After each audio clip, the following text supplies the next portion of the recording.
Buying into change. It's a significant topic and we're going to address it in today's Leader Feeder. Many leaders wonder why change initiatives seem to take twice as long as they should. And the answer might be simpler than you think. Now, we've done other Leader Feeders on the subject of change, but today I want to focus on personalities and personality styles. Many managers and some supervisors are what is known as a driver or a dominant personality type. There are pros and cons. Obviously if you're decisive, that's a positive thing, but you also have a need for control and a fear of not being able to check that box that you've actually completed a task. And that fear of not completing things tends to mean that you'll think things are done before they're actually done. And let me relate what that means from a change perspective. Many of the frontline team members are what we would call supporter type personalities or more amiable people. They want to be consulted, but they're reluctant to speak up. So think about that. You announce a big change in the plant or you want things to be improved and you ask, are there any questions or concerns that anyone has? And everyone kind of looks down and shakes their head a lot. But really they do have questions and concerns. It's just that their personality style isn't one that makes them want to speak up about those things. The biggest mistake you can make as a leader in that situation is assuming everybody's okay because nobody raised a concern.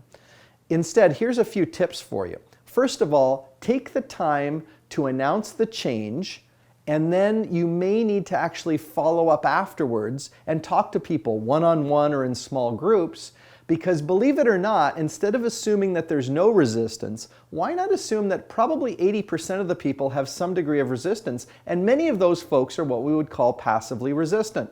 That means you need to get around and help them surface their concerns so that you can address the concerns. So when you consult and involve the team in advance, using their ideas and building them into the solution, that's going to help them buy into the change more readily. And finally, the last tip I want to leave with you is this desire to celebrate momentum. I believe you do need to recognize as the change is moving forward, you need to acknowledge that there's been success. Because once people see that they're making more progress to the finish line, they're going to stick with that change longer and have more motivation to achieve it.